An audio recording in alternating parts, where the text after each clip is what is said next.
Hey, welcome back to Dad Read This. I'm Dad, and this is. Kaylani. And today we're talking about Michael Vey. Hold on. Did Who wrote I? it? Somebody, Richard Paul Paul Evans. Evans. I think it's Richard. Richard Paul Evans. Hold on, I have a whole bunch of facts on this. This might be the part where Ooh, you have to edit it. research. Oh no, you're Michael editing now, Paul. remember? Oh no, you're editing. No, I'm not. You are. Oh, all right. Well. We talked about this in our last production meeting, Dad. Oh, sorry. Michael Paul Evans, who is the writer of this book. You know what else Michael Paul Evans wrote? His first name is really Michael. No. I think it's Richard. Richard. Yeah, Richard Paul Evans. I was gonna say he really named the book after himself. No. Dang. No. Do you know what the name of his first book was? Richard Vey. I don't know. No, his first book was called The Christmas Box. Do you remember The Christmas Box? It was a book that was around our house forever. And it was like a really small book. It was not that big, but it just hung around our place forever. But yeah, he wrote The Christmas Box. And the interesting thing about that is he was self-published. No one wanted to pick up the Christmas Box, so he self-published it and sold it out of his trunk to different bookstores all around his local area. Well, that's creepy. What do you mean? He's selling stuff out of the back of his van. Well, I mean, you got to do what you got to do when you're starting out, right? You got to be willing to make those sacrifices. Anyway, a couple other weird facts about Richard Paul Evans. He has Tourette's. It's probably why he was so good at explaining this stuff about Tourette's to the audience. Mm-hmm. He's written multiple books that have gone on to the bestseller list. 35 consecutive books hit the New York Times bestseller list. How many books go on that list? Few. Well, I think it has to do with how many books you sell. If you sell 100,000 books, you might go on the New York bestseller list. Got it. I think we should probably double check that. The number isn't fixed. It depends on category, competition that week, and where those sales come from. But typical sales needed to be 5,000 to 15,000 for hardcover fiction. Hardcover nonfiction needs to be 5,000 doesn't seem like very many. Within the first week of release. Oh. Wait, this is wild. Go. Hardcover nonfiction is 5,000 to 12,000. Paperback trade is 4,000 to 10,000. YA hardcover is only 3,000 to 8,000. That's weird. And then children's picture books is 2,000 to 5,000, which makes sense. Why does that make sense? 2,000 to 5,000. Because I feel like there aren't as many people buying picture books. Because not everyone has kids. For children. Okay. Yeah. All right. Well, he has been on that New York bestsellers list 35 consecutive books in a row, which very few authors have ever done. Before becoming a full-time author, Richard Evans was an ad exec. So he basically he learned a lot of self-promotion and a lot of writing even before he became a professional writer. Damn. Yeah. So that's a little bit about the author, Richard Paul Evans, which it's kind of weird that he has all three names on his book, but hey, that's I wonder how if he there does was it. already a Richard Evans, and so he had to throw in his middle name. And probably already a Paul Evans. Yeah. So then you're forced to go with the whole Richard Paul Evans. Did you know that Emma Stone, she likes to be called Emily, but there was already an Emily Stone in the Actors Guild or whatever it is, and so she had to... I did hear that. Yeah, so I heard that. I think I saw that on what's the name of that show with the big red chair? Graham Norton. I'm pretty sure I heard that on Graham Norton. Graham Norton is hilarious. Have you ever watched it? Probably in the hospital at some point. Yeah. Well, it's a British show, so probably not in the hospital. They put Because on some good British stuff at shows the don't come hospital. on the TV. Well, You when have to you get it on are the there in internet. the middle of the night, they might be on the TV. All right. Well, I don't know if you know this, but I've been in there in the middle of the night. I don't know I've if you been. know this, but so have I. I do know that. I'm well aware of it. That's why. That's Anyway, true. I do text you when I'm about 50% of the time. I let you know if I'm in the ER. yeah. But Graham Norton is a great show. If you have a chance to watch it, you should. But let's talk about Michael Vey, which Yeah, get is back on topic, Dad. which is a book that my wife recommended. Tammy recommended. She has all 10 Michael Vey books, and as we're speaking, we are now looking at. We've already done book 1 and book 2, so we're getting ready to go through book 3. So this is a really interesting book. It kind of has a superhero vibe to it. I don't think it does. I would not call Really? this. Yeah, no. I think it has a superhero kind of origin story, right? There's a superhero involved. I mean, and I guess superhero is probably not the right word. Maybe just hero. But it's Protagonist. about, the protagonist is basically it's about a 14-year-old kid who has the ability to manipulate electricity. He basically is a taser. He can taser people without actually using a taser. His big thing is he just has to be touching them, right? Or And if touching he metal that's touching them, like a or conductor. touching metal that's touching them. And what's weird about this is that Michael is trying to keep this under wraps. His mom has been really emphasizing that he cannot use his ability around anyone because she is trying to keep it a secret. Right? But Michael Vey is kind of a small, geeky kid. And because of that, he's getting picked on quite a bit. Yeah, and I do think that geeky is the right term because it doesn't seem like he's that smart. He's got his friend Austin to be smart for him, you know? Right. He is He a is little like bit. he is, I will say, he's like a really good in the moment planner though. Yeah, like he seems to come up with the right scheme, Yeah. the right strategy in the moment, which is, obviously they picked him at random to be the leader of their little group, right? So I don't think it let's was start off. random. Let's start off with, first of all, he is, he gets picked on quite a little bit, and he's trying really hard not to use his abilities. But one day, he's getting just the crap beat out of him, and he they just try decides, and pants him. yeah, which is obviously mortifying. So Is that in a order, real thing that happens? Do people really get pantsed? yeah, Really? yeah. Is it in like a dude school, thing? yeah. Girls would never. I mean, I guess, yeah. I've never seen that happen either. Well, Okay. So, it happened in gym class when I was growing up. the heck? So, Yeah. this book, the Obviously, guys it's are. Gen X. Yeah, the guys are. So, they're freshmen in high school. And they are nerdy. Everyone likes to pick on them. Like, they keep telling, like, Austin, his best friend, like, everyone picks on him for being fat. And Michael is picked on for being, like, just a nerdy loser. And so the entire time I'm reading this And book. the fact that they hang out together, Yeah. right? They kind of yeah. compound their troubles by being best friends. Yeah. Right. Austin is super duper smart, and also his name is spelled with an O, like he's named, like it's Ostin, which I personally hate, but I didn't name the kid, so. Right.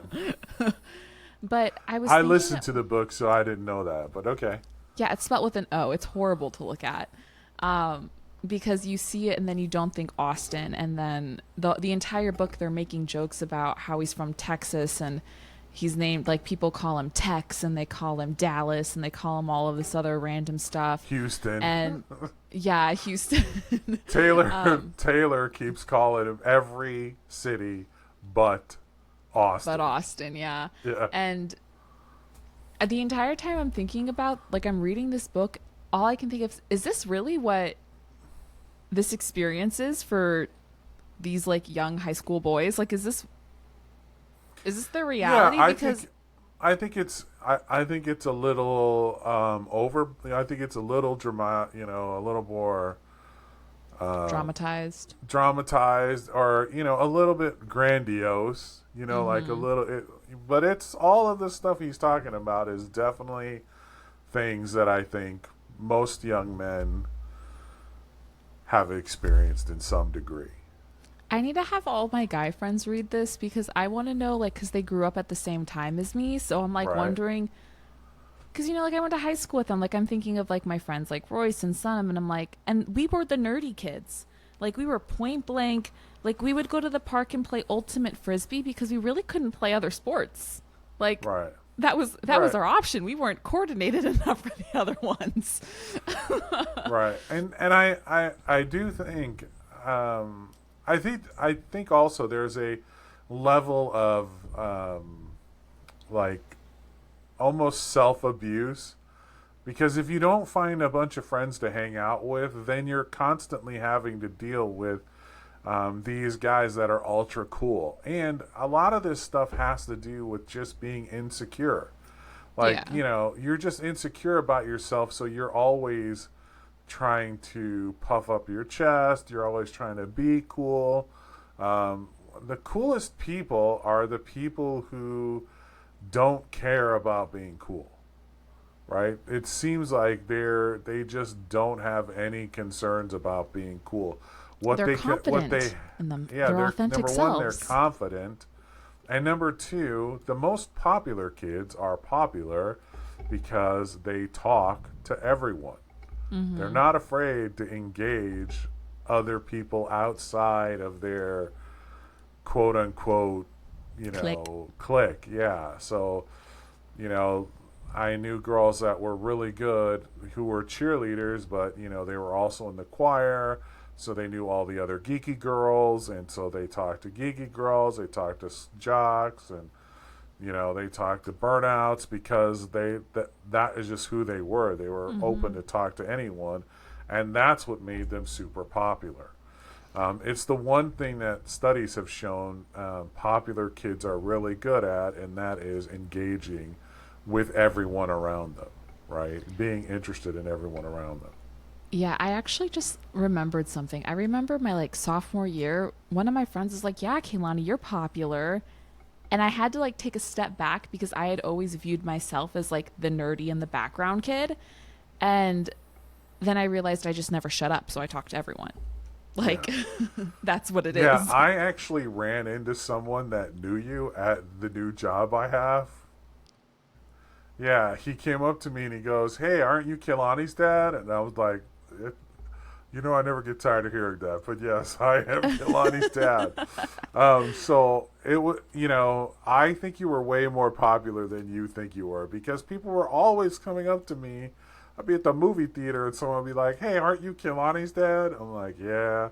Maybe they just like you. You're pretty I don't cool. think so. Maybe it's you. I don't think it's me.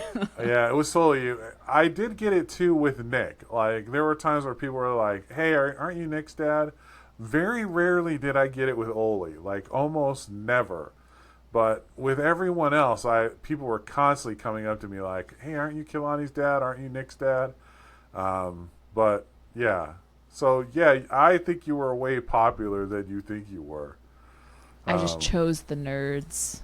yeah, you chose to hang out. You really leaned into the smart thing. You wanted to be smart, and And I so you wasn't. you really leaned hard into trying to hang out with the smart people. And I think it worked out for you because you really um, increased your ability because of who you hung out with. Yeah, I will say that my competitiveness often took over. And I was like, Yeah. God damn it. Like, Lizzie is number 5 in the class. I'm down here at number 150. I can't deal with this. I got to move up the ladder. And I've always thought that was hilarious considering like how low your mother and I were in the class ranking. Like Yeah. I was like 4 from the bottom. Right? 4 or 5 from the bottom. And it never bothered me, right? It never like I didn't care. Like who cares? Like Me. right now, has anyone ever asked you what your class rank was? Nope. But you bring it up, don't you? No. I never brought it up either. The only time I brought it up was one time my aunt was really excited to tell me her daughter ranked like, was a valedictorian at her school. And Frankie. no. Oh, yeah, maybe it was I think Frankie. it was either, I think it was Frankie.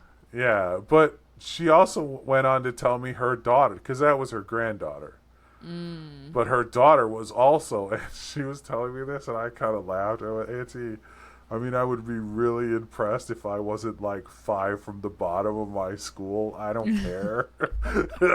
That's super impressive, but like, I don't care. I'm so happy for Frankie and all of your kids who did so well, but like, I'm not cashing that check anywhere. That's so funny. Yeah. Yeah, no, high school was a weird time. And I think that, like, when I'm thinking about Michael Vey, all I'm thinking about is, like, this is reality for some people in high school. Like, one, I could never imagine being the bully. Like, I mean, I've they played were that role. cruel. I've played that role. Really? Yeah, yeah. When I was growing up, there was a kid in my when I was in junior high. There was a kid who was always picking on me, always, always, always. And I was small, so like, I mean, I You? didn't have no recourse. Yeah, I was a small kid in junior high. Well, in my freshman year at high school, I was like 5'11", so I was already starting to get kind of big. And I saw these guys, and they were both like 5'9", 5'7", or whatever. Yeah, yeah. And so I immediately like started picking on him. I picked on him every day for an entire quarter. I pushed the dude down a lot. I knocked his books out of his hand. If I had a Dad, chance you're to a trip bully. him, yeah, hell yeah. If I had a chance to trip him, I would. Like, I was just mean to that guy. But this ain't on the same token, this was payback. Like, this dude, he did all of this stuff to me when I was little. And the Yeah. only reason why he could do it was because I was little. Now that I was big, I'm like, all right, fool, let's see how it feels for you. Let's see how Let's throw you it like. down. Yeah, let's see how you like being bullied. And I would go to his bus and wait for him until he got off his bus. Like when he was getting on his bus, I'd be like, I looked at him. I'll see you, fool. I'll be here every day. He was like a junior, and I was a freshman. I was just totally picking on him all the time. I got my eye on you. Oh my gosh. Yeah. So yeah, I never was bullying. a bully on purpose. I was only a bully on accident. I didn't mean to be a bully when I was a bully. It was on accident. The other thing too is we all think we're hilarious, right? And so that hilarity comes off as very bullying when you think you're being funny, but you're actually tearing someone a new asshole. You don't even realize it. No, I didn't think I was being funny. I was just so it was in my freshman or sophomore year. I was taking French, and all of the 8th graders came up from the middle school to take like first year French. And there was this girl that never shut up and like could not connect the dots and would always ask the teacher just the most random off the wall shit. And it drove me nuts. I was literally like, she just said that. Pay attention. She just said that. And I would So call how her did you out. bully her? How did you Well, bully her? Well, I called her out quite a bit. Quite Okay. a bit. See, that's not bullying. One time when I was on my mission, there was this elder. This makes me laugh so much, but there was this elder. His name was Elder Kalonahea. Kalonahea. Elder Kalonahea. One night we had this other elder. His name was Elder Neeson. And every night Elder Neeson called the president. Every night. You've probably heard this story 100 times. No, I don't think I've ever heard this. And Elder Kalonahea, like, he got tired of it. So he went and he flipped the breaker to the entire apartment.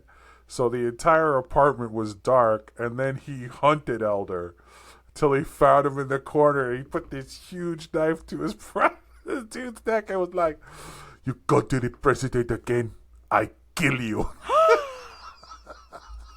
Oh my gosh, what was he calling him for? Why did he keep calling him? Just for random stuff. He was just a guy who always called the president because he thought he had that kind of relationship with the president. And Kelowna had enough. So Kelowna stops and he's like, "You go to the president again, I kill you." That is a horror movie right there. Oh my gosh. So Wait, when you I've ask never heard that story before. So when you ask me, is there bullying? Yes, there is. There's definitely bullying, and it takes all kinds of forms. Anyway, so the great thing about it is they overcome the bullying pretty quickly because of Michael Vey's superpower, which is he can electric shock people. But there is a whole lifetime of bullying that we did not see. Yeah, because But you're getting also, wait, it. in the book, the whole first half of the book is them getting bullied. And then, like Austin, like, obviously Austin already knew, but then, like, Taylor finding out, and them all being like, "Oh my God, a girl is talking to me. Ah!" And, like, that is the whole first half of the book is just them getting bullied. And then explaining how bullied they constantly are. Yeah, I mean, I think that's an important aspect of the book because it kind of gives you an idea of where they start off. This is where they're starting, right? Mm-hmm. The other thing, too, is you kind of get a vibe for how guys think about girls, right? We want to be around girls. We are very interested in girls, but we have no clue how to get it done. We don't know how to interact with girls. We don't, and that was the case with Michael Vey and Austin especially, right? Austin drove me nuts. Yeah, Austin for real. Like, Austin, I think one of the things that I found hilarious was you're like, do guys say stuff like, "Your mom's super hot"? I don't think the that's answer real. to that question is yes, they do. I mean, I guess that's there why was Stacey's an mom entire exists. song about it. Yeah. There's an entire song about it. Stacey's mom has got it going on. I am mortified though. Like, what if one day, like, my daughter, like, has some guy friends over and they're just like, "Your mom's so hot." Like, ugh. They don't do it in front of the mom. Well, yeah, I know but that. They definitely do it in front of the kids. Here is another one that you probably never think of, but in the movie Bill and Ted's Excellent Adventure. Yeah, no, I remember. They Ted, did. Yes. Yeah. Ted's mom. Right. Shut up, Ted. Dude, your mom's so hot. Remember when you asked your mom to prom? Shut up, Ted. Yeah, and so, I mean, I think it's standard. If you have a hot mom, that's something that happens, So, yeah. Oh. I just don't you like got it. you got that to look forward to. If you have a son, it's way worse. But if you have a daughter, I don't think it's as bad because, guys aren't going to tell their girlfriends, "Your mom's hotter than you are." You know what I mean? That's weird. Yeah. That is weird. But if you got a guy friend and you guys are hanging out playing video games and your mom comes in and drops off some chips and then walks out and you're like, "Dude, what is up with your mom?" Like, wait, were my guy friends just too nerdy and, like, reserved? Because I can't imagine any of them doing that. Oh, they did. They don't do it in front of girls. We don't do that in front of girls. But I can't even imagine them doing it with each other. Yeah. First of all, guys are relentless at making fun of each other, right? What? Yeah, no, that's how guys communicate. So, guys, like, it doesn't matter what it is. The minute we know that you survived is the minute we could start making fun of you, right? Like, here's a good example, and it's a bad example because it's Oli, but here's a good example. When when Oli found out I had cancer, she like waited a certain period of time and was like, "Okay, can I make fun of you now?" I'm like, "Yeah, I'm okay now. Let's be funny," and that's when we started calling it ass cancer, and we started making all Yeah. these stupid jokes about it.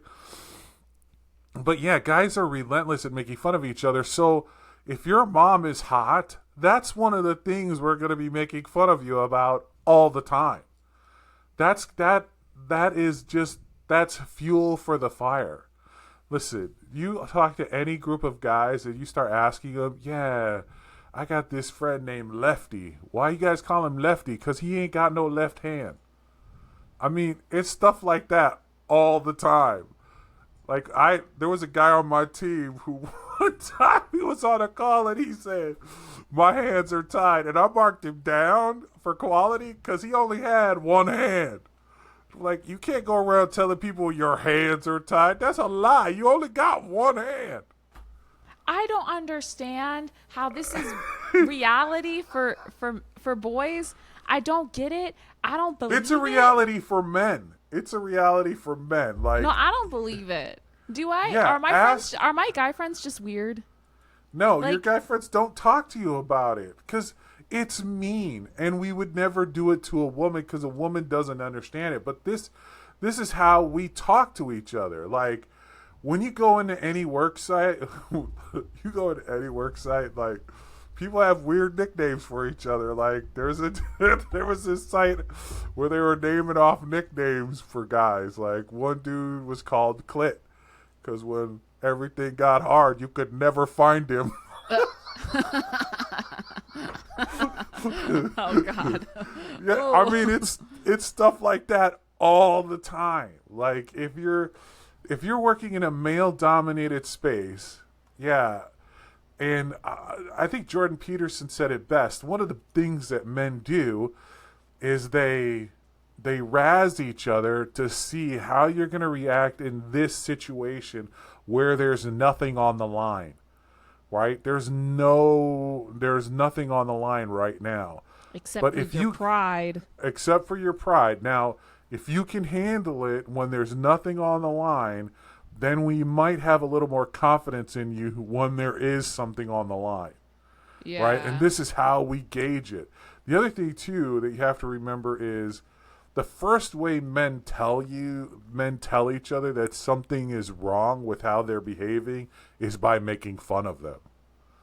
So like if you see a guy wearing a weird shirt and like I mean again, you have to think of it this way. I'm going to make fun of this person because this is something they could change and they need to know that what they're doing or how they're behaving is not appropriate. So I'm going to make fun of them until they change it, right? So you see your guy friend with a weird shirt. The first thing you do is you make fun of that shirt in however way you feel necessary. You like guy comes out, he's wearing some weird collar and you go, "What are you going to the prom?"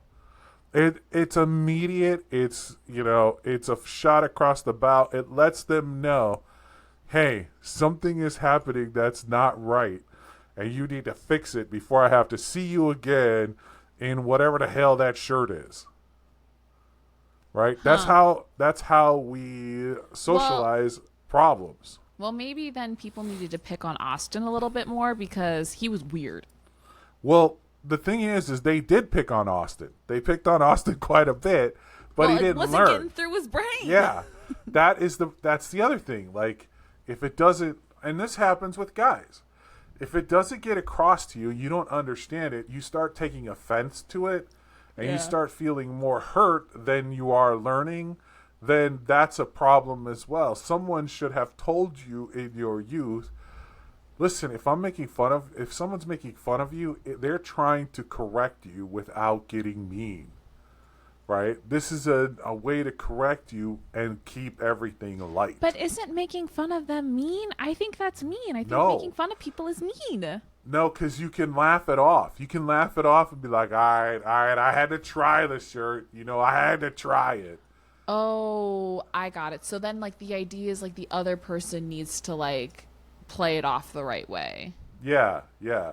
Yeah, you got to play it off the right way so that, first of all, everyone knows you got the message, right? Okay, I got it. I'll go change or, you know, whatever And the obviously, situation like, the is. shirt is not a good example for this because Right, it's so low stakes. No one's right, right, actually right. no guy actually cares about that. Right, right, exactly. But it's a good example too because it's something that is easily changed. Right? It's something that's easily changed. You come out with a butterfly collar, we're all going to ask you, where the 70s show at? You going to the disco tonight or whatever. Yeah, Freddie Mercury here.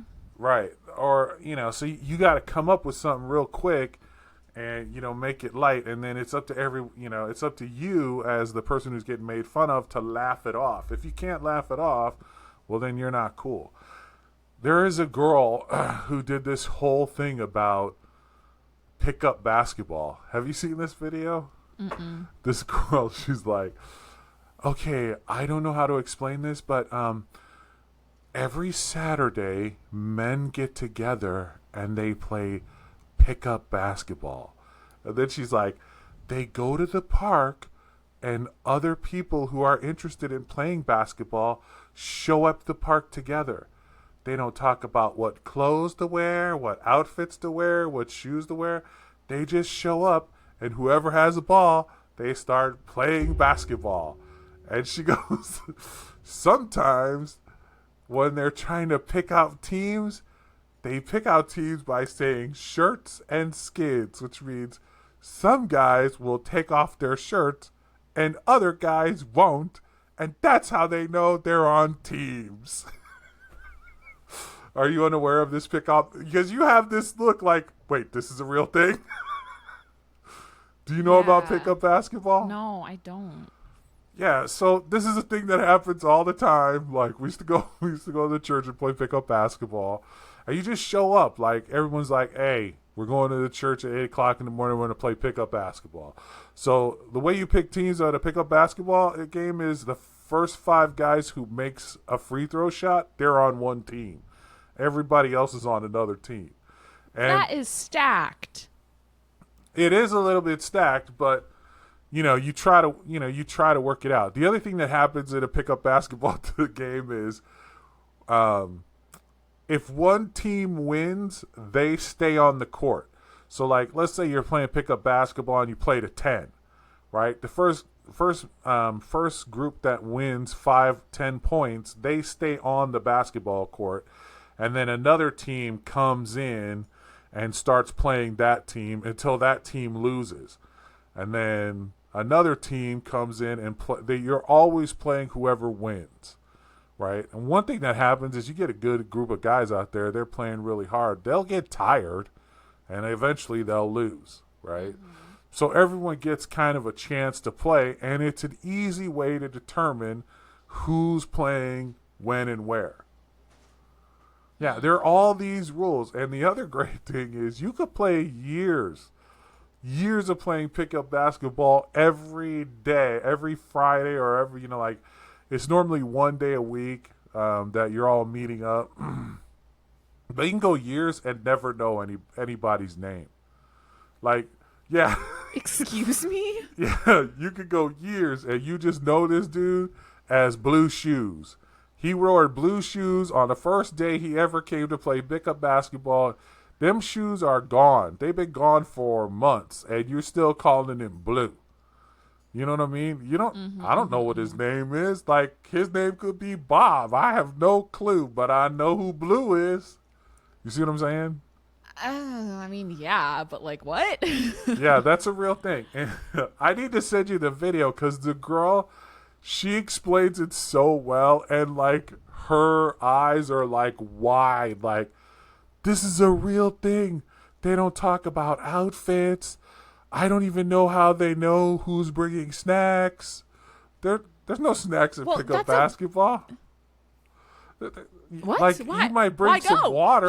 Why go? You might bring some water and No. have a drink of water, but that's it. But yeah, and I mean, people come Just from some all dudes over. together to play some ball. Yeah, that's it. And and you have these relationships. You have these relationships with these guys that is very, like you could call someone Hook because he has an incredible hook shot. Don't know nothing else about him. Don't even know where he lives. You just know he shows up on Saturday mornings and he got that hook shot. So if he But going don't you up, want to have a deeper friendship? no. No, this is a safe area. And this is another area where you guys can make fun of each other relentlessly. So, like, if you got a guy who hits an airball one time, well, that dude's name is Airball for the rest of the season. Like, you just going to call him Here Comes Airball or Ball Hog or Topper. All of these names come from stuff like that. Remember Topper? Remember the guy who used to live in our neighborhood? We used to call him Topper. No. No. There's a dude that used to live in the neighborhood. We used to call him Topper because it doesn't matter what story you tell. Oh, he's yes. got a better one. Wait. Yeah. This girl from high school married him. What? Oh, really? Yeah. Yeah. Well, good for her. And maybe he's changed, right? But that is something that we would do, right? We specifically make fun of you because of something that you're doing that is inappropriate or should be corrected. And we've tried to tell you in an easy way, but we can't seem to get it through your head. So now from now on, we're just calling you, oh, what's up, Topper? How you doing, Topper? And for a while, he had no clue why we were calling him Topper. You know what I mean? I get it. Girls are so different. Girls are so yeah. different. Absolutely. We just give each other the side eye and then cry. Right. And guys aren't like that. There's very much a hierarchy in how guys deal with things. I mean, If there you're is cool, with girls. If you're cool, then you probably, people will use your name. Wait, but how did I feel like I had a lot of guy friends though. Like, I'm not chill. Like, I can't handle people making fun of me. Yeah, and that's why we don't make fun of girls. It's an unwritten rule. Like, for guys, if you make a girl cry, dude, you're like a loser.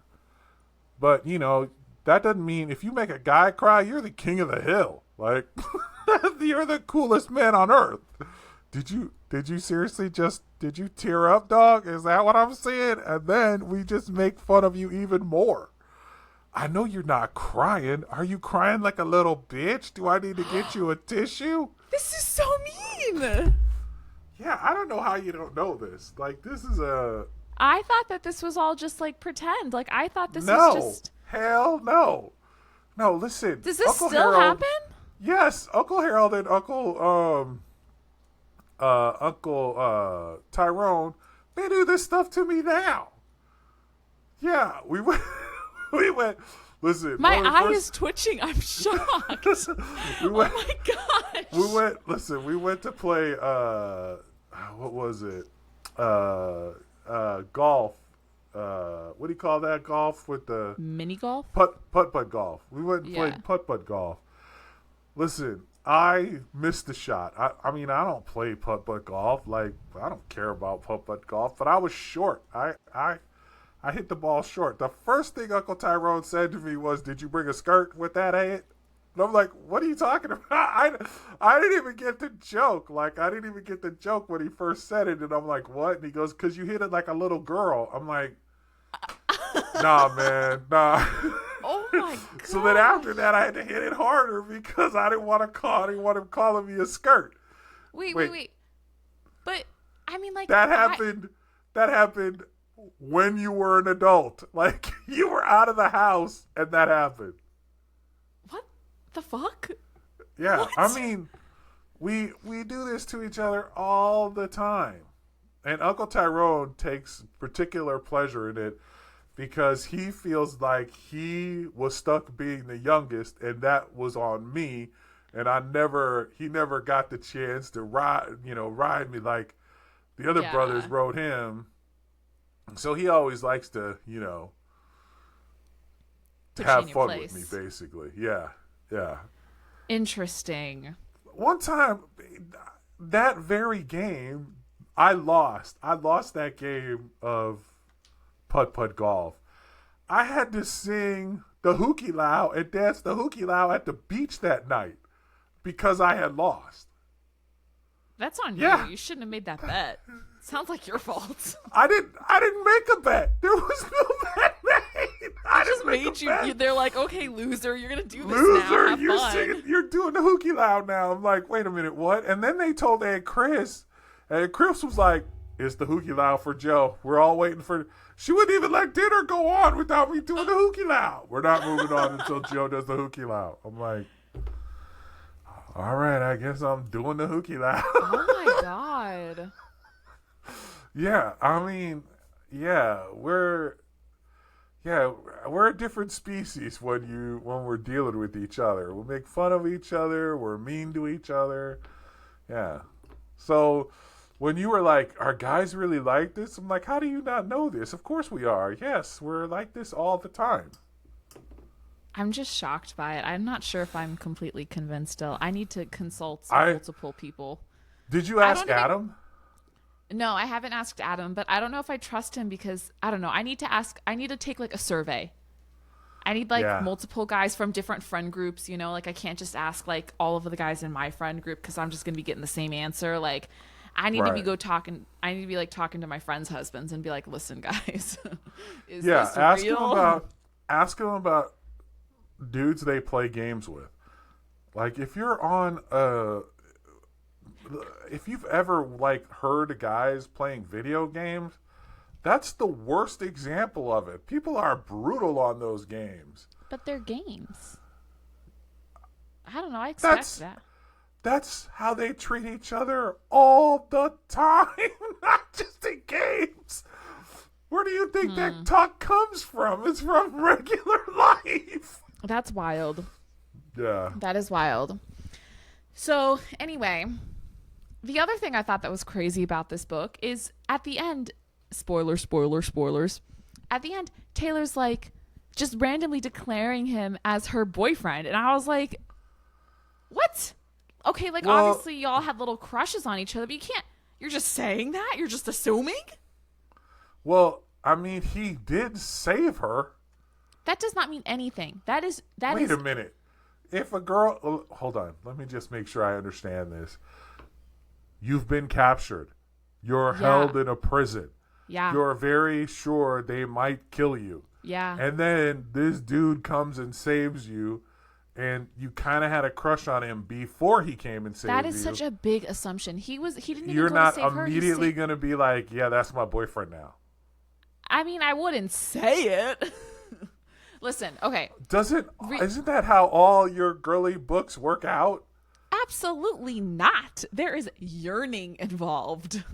Yeah, isn't that yearning have to do with I'm yearning to get out of this prison? No, Dad. Listen. Okay. Here's Maybe this is a guy's fantasy. Like, it's a fantasy for guys. I'm going to save the princess, and the princess is going to be with me. I'm definitely not going through all this trouble to save this damn princess for her to go off with Austin. Well, yeah, but she just assumed he wanted... but you know what? You're so right. It's a pretty good assumption. No, it's not. I can't just assume that any guy I talk to likes me. First of all, it was clear they liked each other from the beginning. They were doing the whole puppy eyes at each other all the way from the beginning. He was really into her from the start. So for her to turn around and say he's my boyfriend, that's all he ever wanted to begin with. I have to remember that they're 14, and boyfriend at 14 is different than what boyfriend would mean at 26. Right. That's so true. Yeah. Because at boyfriend at 14 is, you're my friend I kiss. That's You're a boyfriend friend at I hold 14. hands with. You're a Yeah. friend I'm okay with being seen with outside a homeroom. Yes. Versus like boyfriend at 26, you're like, We're hooking we're up. we're doing this for real, or you out? Like, Right, yeah. Yeah.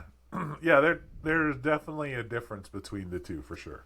and the whole like system to like get the kids there and keep them there, like it just all reminded me of Maximum Ride. The entire time I was like, this is Maximum Ride coded. Also, it's called The Prisoner of Cell 25, and he's only in Cell 25 for 26 days out of the entire book. Like, yeah, Yeah, traumatic for experience for him. maybe two chapters. But the thing about it is, because he was in that cell, he was able to connect with those other kids who he had never met. I know. Wait, and then when the most heartbreaking part of the whole book for me was when Abigail like was taking away Taylor's pain, and Taylor goes, "I love you, Abigail." Like, And Abigail goes, I know. I was literally like, "Oh my gosh!" Like, I don't know. It was But just could such you a imagine you're in so much pain and this Yeah. one girl could take it away from you? Like, of course you would love them. Yeah, it reminded me of the time that my boyfriend broke up with me, and I sat in and I slept in your guys' bed for like a week and just laid there and cried. Yeah, I don't recall enjoying that at all. No, I didn't enjoy that. Was it because you were enraged or because you were annoyed? Annoyed. What? Annoyed. I wanted to not sleep with my daughter. I wanted to sleep with my wife. Okay, well, I was having a hard time. Okay, I just needed some snuggles. Gosh, And you got them. that's You got true. all the snuggles. That's true. But anyway, yeah. But I would say if you have someone who could take away your pain, of course you're going to love them. And the other thing is, what was funny was everybody loved Abigail. Well, yeah. Like everyone did. What? I said, well, yeah. Yeah. She seems And great. so she probably had heard that 1,000 times. You know what I mean? Like, yeah. Totally. Yeah, I wasn't sure if Taylor was going to go through with it. Like, she was like, I could be a Dallas Cowboys cheerleader. Maybe I'll Right. stick around. But then, like, he was like, kill him. Right. like deadpan, like, okay, reboot him now. And she's like, what? Right now, What- he could hurt himself. Like, He he's definitely could going to almost die if I do this. And of course, like, he watches the motorcycle guy at the X Games go up to his wife and his baby. And then he's like telling Taylor, like, that is so cruel. She's 14. Yeah. She is 14. Yeah. All of these kids are born.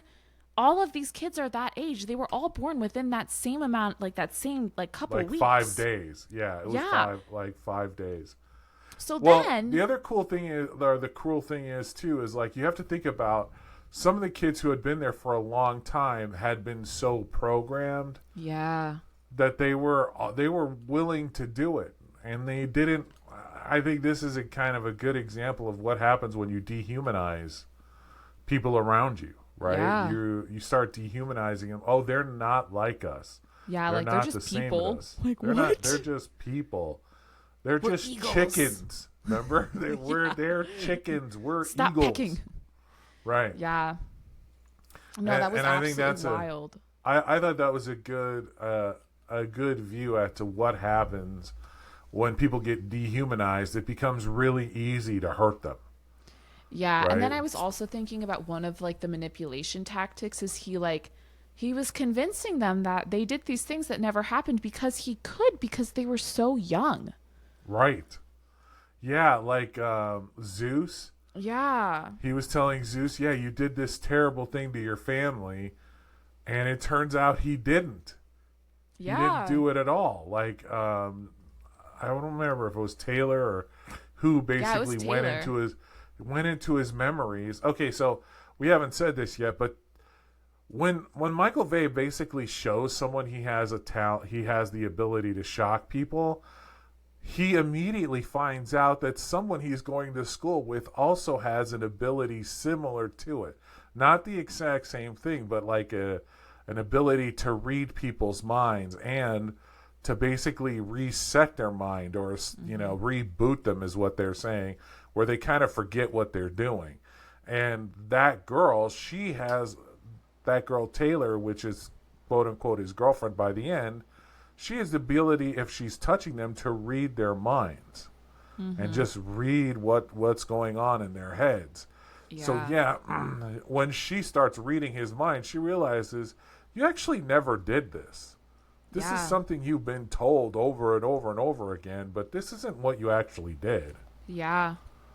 Yeah. No, it was wild. And then like, what's his name? What's the guy's name? The Dr. Hatch. Dr. Hatch. Hatch. Yeah. Like, he didn't even know that she could read minds. So, like, he had no idea, like, the entire time. And wait, I have a theory. Because every time, like, Michael Vey was in, like, this magnetic field, he was absorbing other people's powers. Like, he could, like, electronically engage in their powers. Like, he could read minds with Taylor when they were in that, like, thing, you know? The room. Yeah, when they were in the room and, like, they're like, whoa, there's so much electricity going on. Right, like, he was also able to when do they were any trying to other... shock him. Yeah, and there was another power that he picked up. Oh, he picked up Zeus's too that time. Because at first I was like, this isn't right. But after reading Rebecca Yarros' Fourth Wing, she, like, typoed and then, like, wrote it in as if it was something she had done on purpose. My theory, anyway. I don't think she did it on purpose. I think she forgot their power and wrote the wrong thing. But I think that, like, at first I was like, wait a minute, I didn't know he doesn't have his power, what's going on? But then I realized, like, well, there's electricity surrounding them. Right. And he seems to be the conduit, right? Yeah. He seems to be the major conduit for power. Yeah. So, like, when he gets shocked by Zeus, because Zeus, basically his ability is to shock people, right? Michael can absorb all of that electricity. Yeah. And because he can absorb that electricity, he negates Zeus's ability. Like, so what that you can throw lightning bolts at me if I can absorb them? Yeah. Right? So, yeah. Wild stuff. Yeah. And the other thing I'll just tell you, this is a spoiler from book 2. His powers continue to grow. Because they're only surprising. 14. Yeah, they're that's only not 14. surprising. And they are growing in their ability. So he starts learning how to do more things, but he never crosses over into the ability to read people's minds like he does in this one. Really? That's interesting. Yeah, wait, have you read the rest of the series or only the first 2 books? The first 2 books. Got it.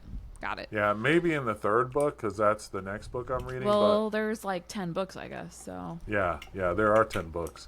Well, what would you rate Tammy's this? read them all. Oh, yeah. What would you rate them? Well, I definitely would say it's in the same vein as The Ranger's Apprentice. I think it's the same level of writing.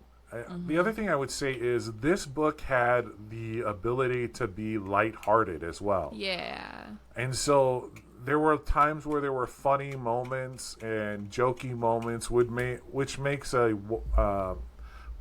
read, I think, fun, right? And so, yeah, I would say this is probably a 4 for me, because I would definitely put Ranger's Apprentice at a 4. What about you? I put it at a 3, mostly because I don't think I was the target audience for it. You know, like, I thought it was a good book, a fun story. I thought there was a lot of great things going for it. But I mean, I'm sitting there the entire time questioning, like, when a dude's reading, I'm sure a dude is like, yeah, that's what it's like. Ha ha ha ha. I totally get it. But when I'm reading it, I'm literally like, what is happening? Is this real life? Like, obviously it's not real life, but that's shocking. Yeah, like, yeah. I was just you were baffled. Almost taken out of the story. Yes. Because you were so concerned about how is this a thing that people do to each other. Yes, like, I had such a hard time, like, grasping that, like, I can understand, like, you know, like, the Jack to Michael bullying, like, that bullying made more sense to me, but, like, the interaction, but, like, the severity of it confused me, and the continuousness of it confused me, and the principal thing confused me, And like there was just too many things that I just did not believe could be real. Yeah, Because you I could live tell in a like sheltered world.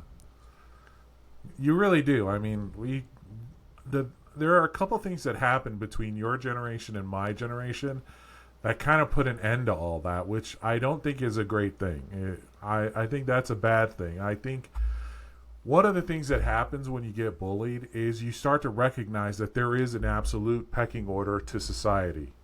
And unless you stand up for yourself, you will be at the bottom of that pecking order.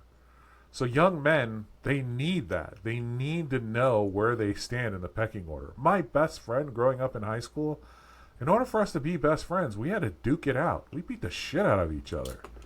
And then we became best friends. I'm just saying my husband never beat the shit out of anyone, and he's I know, got that's great what I'm friends. saying. And that is, and you know, I would question that. I would question that. Not if he has great friends, but has he never gotten into a fight ever? No, never. Yeah. Yeah, because I would tell you, like, my best friend, and here's the thing about, like, my best friend growing up. We needed to set some boundaries on what was appropriate with each other and what wasn't. And the only way I knew how to do that with him was to pound him into the ground. Once I pound him in the ground, we were able to create ground rules as to how things should happen. And it's he like knew that episode of if New I Girl. got pissed, if he knew I got pissed, like I'd be like, "Hey man, you're starting to piss me off." He knew, okay, I need to back off because Joe could beat my ass. That's how it is with a lot of guys, because you set up that pecking order. You know. I don't get it. Yeah, That's weird. That's a real thing. That sounds It's a fake real to me. thing. Yeah, and the other thing that happens too is you figure out what's appropriate and what isn't, because someone's going to pound you into the ground if you do things that are inappropriate. I just know that that's bizarre to me, and that when girls do things that are inappropriate, we're just bitches. Like, we just get bitchy. You guys do the same thing, except in a different way, right? You guys work on, what do they call that? Reputation destruction, right? I guess. Isolation. Oh, isolation's the big one. Think about the games guys play, right? Guys play basketball. We know that, you know, if you kick the ball, well, that's a kicking penalty, and I get the ball. The game continues because we're able to resolve it. Right? When girls play games like house and one girl pisses the other girl off, what happens? There's no resolution. The game's over. That's not true. You go home with your doll. I go home with my doll. We're not playing anymore because you're a bitch. Oh, that's true. But hey, consequences. Be like, hey, if you want to play with me, don't be a bitch. Yeah, I mean, that is one of the consequences, but you don't learn how to... there's no conflict resolution in that. Yeah, the resolution is adios, bitch. I think that's a fine resolution. Adios, bitch. Peace out. Yeah, I don't know that that's a great resolution. I think it's a fine resolution. I think the resolution that guys have is better. There's beat the shit out of each other? Well, no, like in a basketball game, there's a way to resolve the basketball game. There's a way to keep playing. Right? There's always a rule that deals with the resolution. Yeah, but when you're playing house, there's no rules. Well, then it's what do you care about more, being friends or playing house? You know? Wait, or what do you care about more, playing house with someone or like, you know what I'm saying? You don't. No. So like the guys, like their thing is like they're like, I want to play a game. The girls are like, I want to have friends. The girls are making friends through playing house, and they're like, you're not nice to me. I'm done playing house with you. We ain't friends. The guys are like, I don't care about being friends. I care about playing basketball. Can we get through this? Right? Well, you also become friends through that game.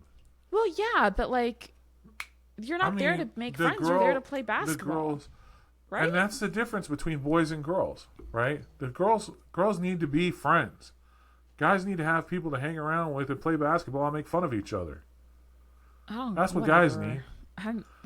That's the same. That's the same thing when That's the same thing when you play Call of Duty. You need someone to play the game with you, and you need to be able to make fun of them. Wait, Dad, changing the game doesn't change my understanding of it. Like, No, it's I'm the saying same it's thing. universal in all games, is what I I'm get saying. that. I get that. Yeah, no, for sure. Listen.